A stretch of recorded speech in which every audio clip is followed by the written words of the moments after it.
Hello, this is MaryLou Nowak with Resource, the number 4 Care. And Resource for Care provides free education for seniors and their adult children.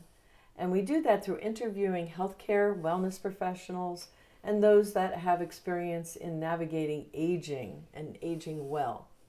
So today we have a topic called Thriving While Caregiving. And if you're not aware already, caregiving can be one of the most rewarding but most challenging jobs you can ever have. And Genell's going to share, Genell Holloway with Eagle Hollow Enterprises, is going to share how to thrive while you're caregiving.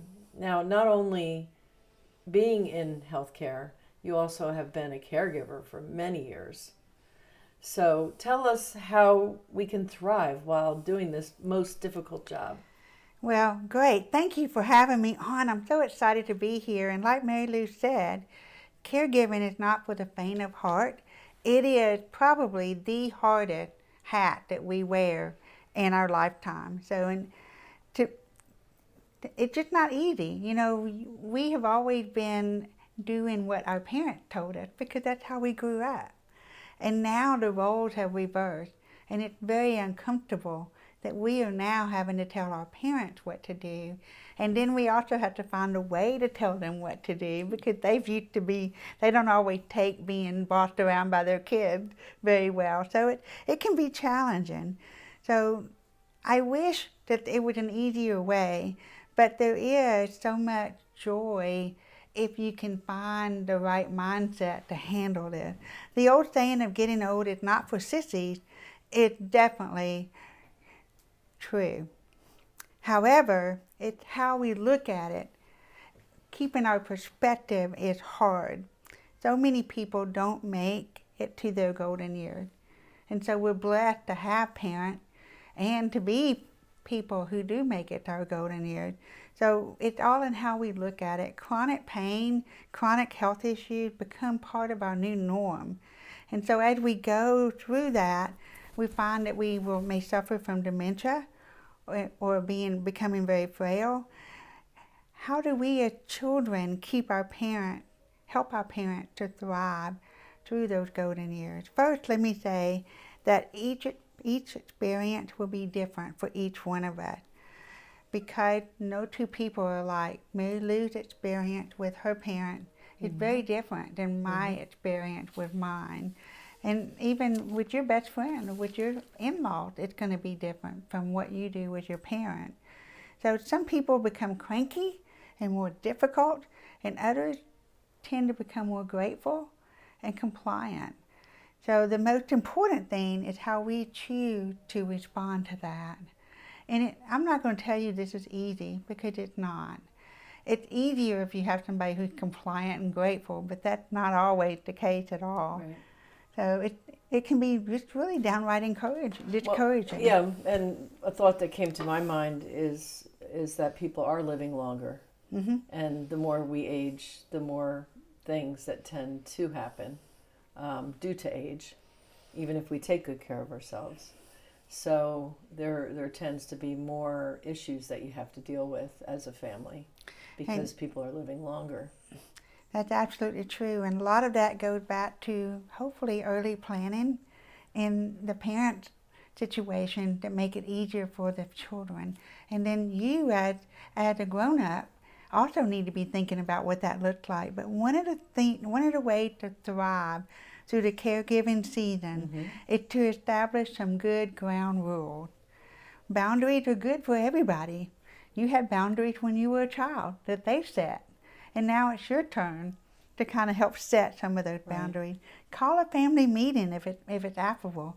Include your siblings because they need to be part of that too. So include your children because they're impacted by that. So determine what boundaries are best for you and your family. And then try to stick to that as best as you can. So it won't always be perfect, but having an idea of what to expect will help everybody in the household. So another tip to remember is to first care for yourself. It's so hard. You know, we as women, we take care of everybody else, and then we do ourselves last.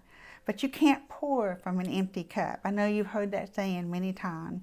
You will become exhausted, and then you're irritable and cranky, and then your attitude shifts. And this makes it much harder for you as the caregiver to be the best version of yourself. So do set aside time for you to rejuvenate each day, each week. Some of that can be simply just taking 5 minutes and sitting in your favorite place. My favorite place is on my patio in my glider. And if I can just have 5 minutes, it sure changes my ability to adapt and my attitude about what the next problem is I have to deal with. I wanted to share something and see if you agree. I think often when people think of boundaries or caring for yourself first, the two things that you mentioned, they wait until they really are in their last, nerve or, beyond. And I just like to encourage people to put a buffer in there to protect things that you like to do, whether it be sitting on your patio, or maybe it's a women's group that you visit once a month or once a week or something, or a prayer group or church on Sunday. And if you're not able to do those things on a pretty regular basis, then chances are you really don't have good or broad enough boundaries. Because then if one more thing happens, somebody has a relapse or there's some other health incident that makes things more challenging, you really don't have, like you said, you're given from an empty cup. You're already low, and now it's just taking the rest of the energy. Do you agree? Is that something I agree, and that's why part of that, it's part of setting the boundaries and establishing the ground rules in that family meeting. So if you have siblings who are willing to help, or you can get them to take 2 hours to take care of their loved one, their parent, while you take a break, then you by all means take advantage of that break. Yeah, I encourage people to ask for what they need. So, if going to church is what fills you up, then when you have that family meeting, say to them, okay, which one of you can be here so I can go to church? Or which one of you is going to contribute money so I can get an agency, a caregiver, a paid caregiver to come in and give me a break? Exactly. There's a number of things you can do for yourself.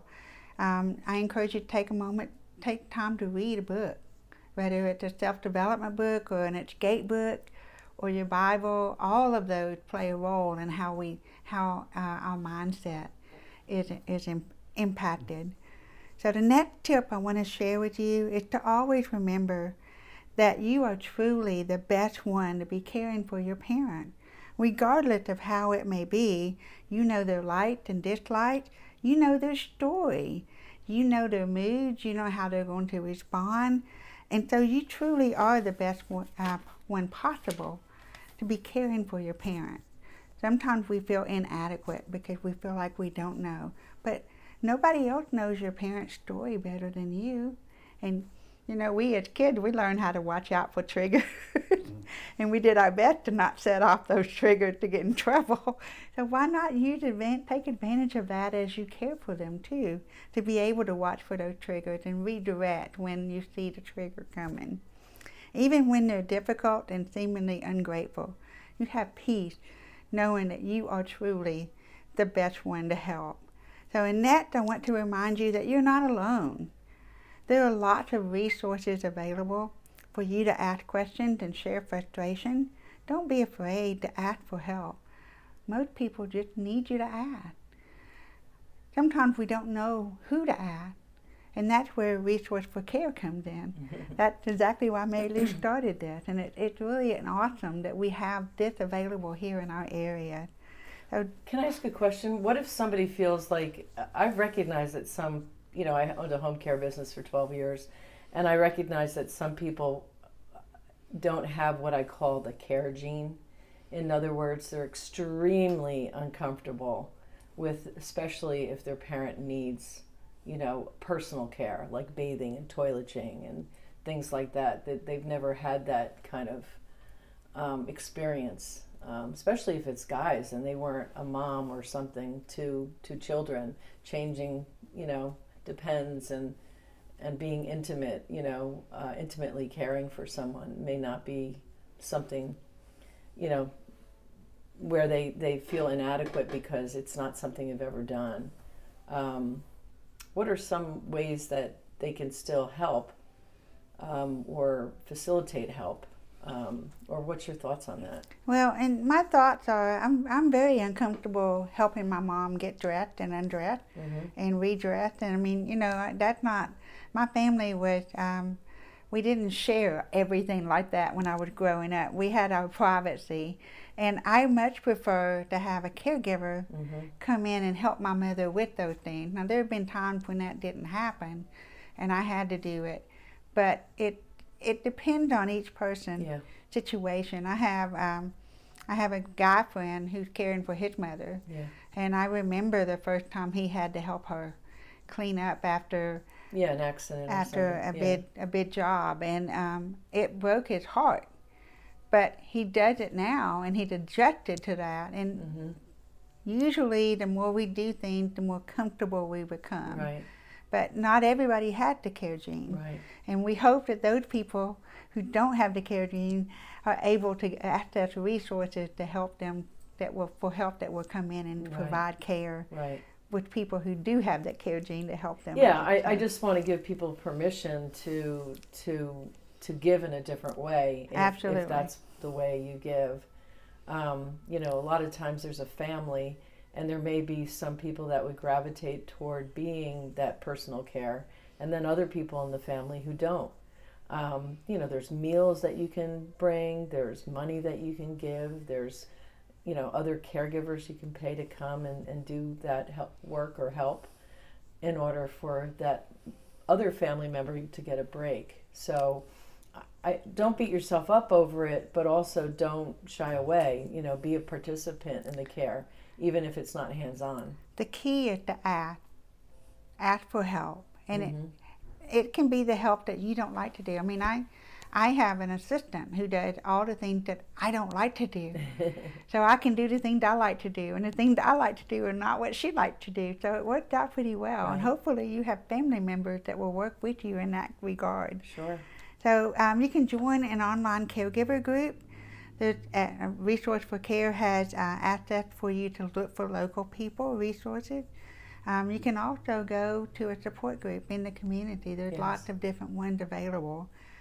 So oftentimes caregiving makes us feel inadequate, as we were talking. There's just not enough hours in a day to do everything, for everything to get done. Maybe your house was spotless before and you dusted every day, but now you're caregiving, and dusting may not be as important as doing the caregiving part that you have to spend your time with.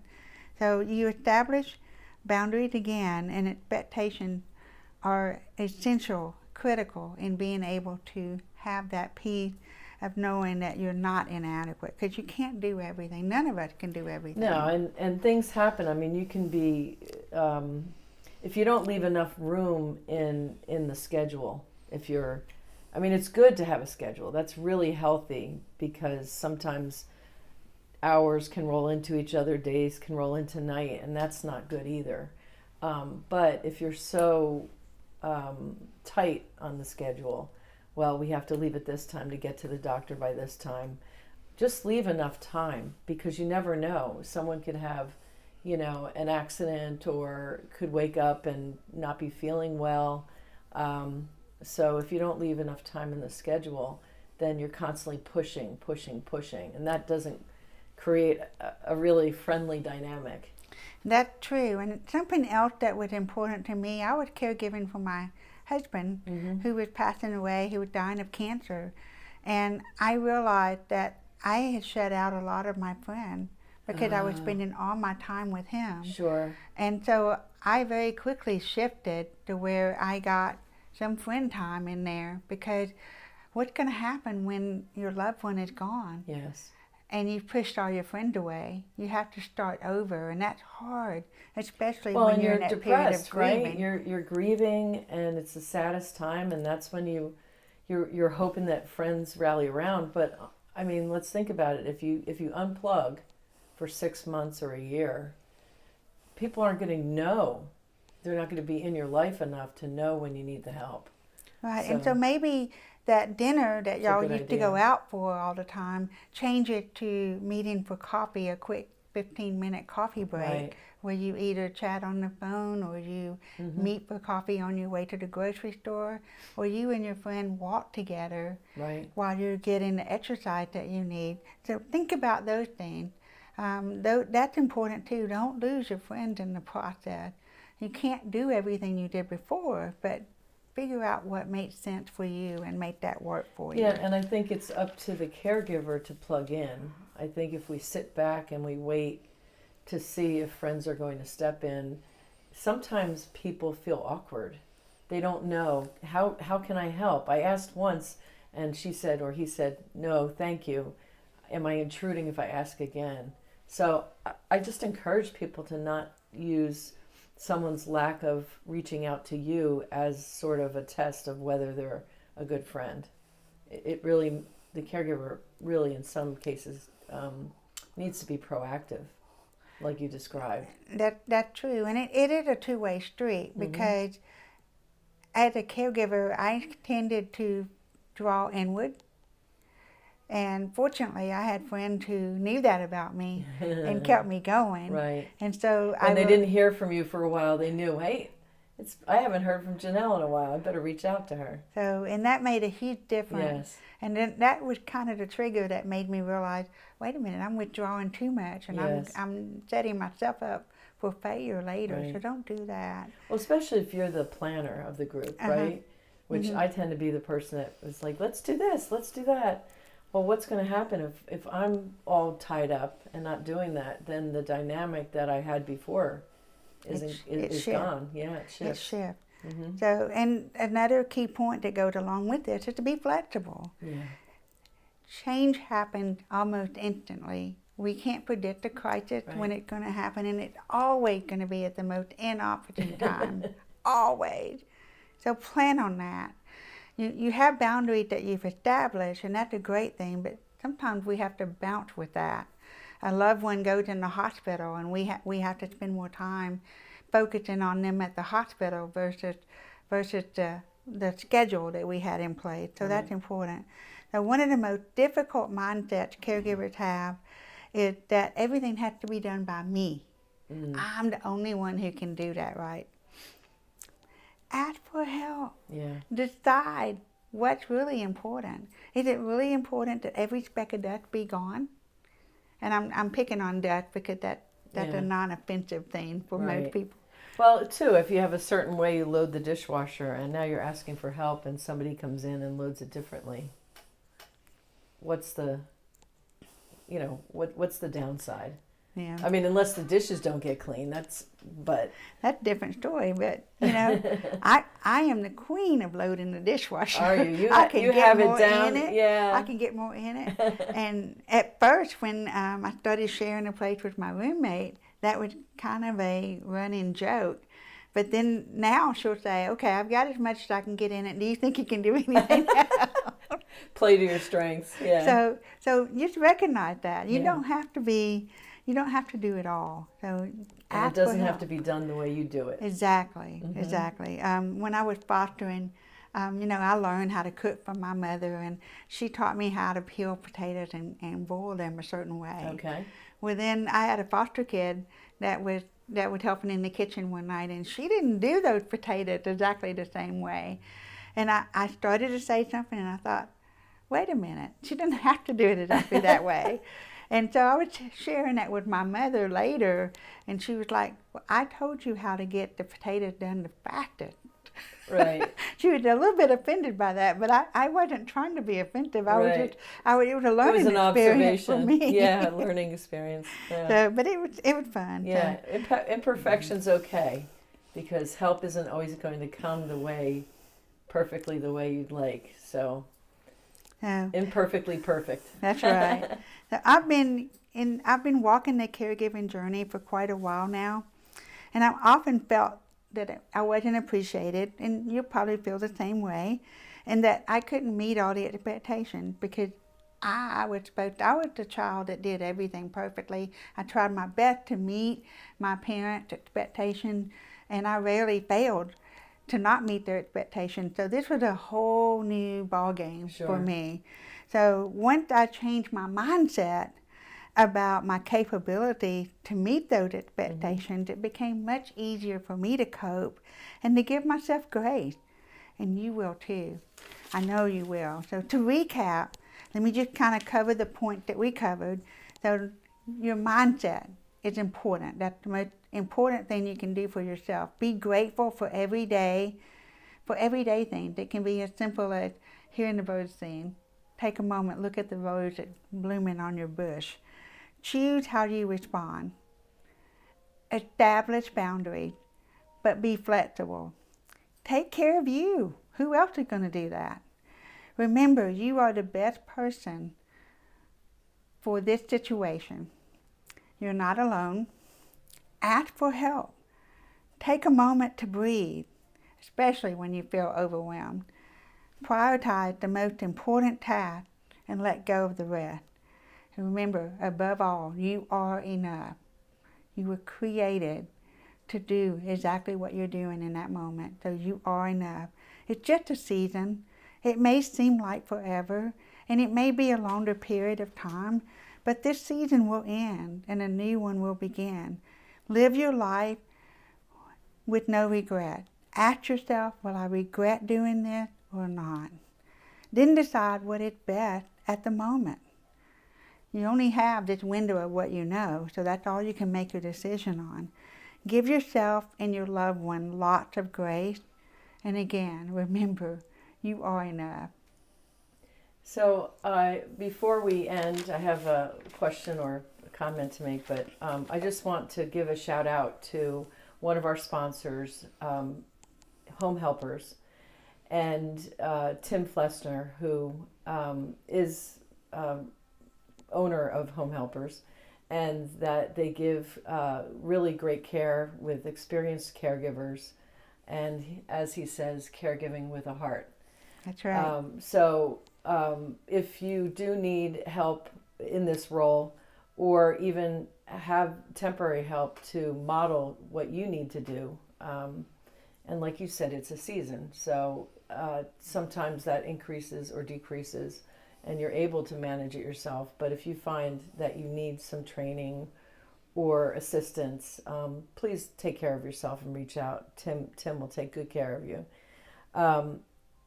So I just wanted to, we have about 5 more minutes, and I wanted to talk a little bit about, or maybe you could share. First of all, I want to say I appreciate that you took the time to write all of this from your heart, because I know it's from your own experience, both professionally as well as personally. You've been a caregiver for quite a long time.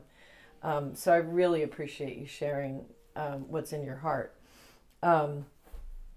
Sometimes after someone passes, there are some regrets, maybe about how we reacted to things, or how much we allowed the negative to kind of slip in to our mindset or what we were doing. And when that happens, you realize it was only a season. But when you're in the thick of it, it feels like it's never ending sometimes. Talk a little bit about after someone passes, what going through that is like, and how it gives you perspective going back that you might be able to share now with people. Well, the thing I remember the most is being totally exhausted. I was working full-time and caregiving full-time and running back and forth even after we moved into the hospice facility. I also had my parents that I was caring for and checking on each week, in addition to my husband at the time, and it was difficult. I also had what is called participatory grief, where you're anticipating Oh, okay. The grief that's coming, the Sure. loss. You start grieving when you see things declining. Yeah, because things are different than what they were before. Your normal has changed. Right. And it will change again after the loss. At first, you're going to spend a lot of time just trying to rest and recuperate. But you're also going to be feeling some guilt for things that you failed to do or that you wish you had done differently. A lot of people who have not made plans or figured out how they wanted to be celebrated after death, that is a huge grief, a huge weight, because you don't know what they wanted. Mm-hmm. You do what you think is best, Right. but you'll never know for sure if that's what they wanted if you don't have that conversation. Mm-hmm. And that was something that I had experienced on several different fronts. My mother and stepdad would not talk about what they wanted that to be, and so I know you tried. it was difficult. Right. I tried. Mm-hmm. And then even 2 years later, my mom would say, "I wish you'd done this for your dad." And I'm like, "I wish you'd have told me earlier." Yeah, that it was wanted. So yeah. you have to let it go, and this is where grace comes in, because we are imperfect people, and we make decisions in the moment. Right. And sometimes those moments are not always our best fine decision that we choose to make, and we can't change them always. But the biggest piece of it is to forgive yourself. Mm-hmm. Let it go, because in the big scheme of things, that's not going to change anything that you do in the future, other than you may choose to do a different path. Mm-hmm. But learn from the things that you wish you'd done differently, Right. and take action to go forward, and let it go, because Mm-hmm. baggage, walking around with baggage is heavy, Yes. and nobody wants to live with that. Yeah. A lot of people say, forgiveness is something that you give to yourself, regarding someone else, but it also is true for yourself as well, if Mm-hmm. you're holding on to something. And I really think some of the people that I talked to that were in the thick of it, and then after the person passed, they tend to remember the good things and the really close memories that were created by being there on a daily or however basis, and being that intimate caregiver. So your perspective does make a shift afterward. So I guess our advice is to focus on those positive things and do all of these. It's a great checklist that you gave. And if anybody wants notes or a checklist of those things to focus on, just reach out to Resource for Care, and we'll get your information over to Genell, and she can send you that list. That'd be great. I'd be happy to share. And there's always some different ways we can do things. Just think about it. So. Absolutely. Well, thank you for coming today. Thank you. It was my pleasure. And look to Resource for Care for other recordings like this, and some healthcare practitioners as well. And it's all free, and it'll help you navigate aging and caregiving.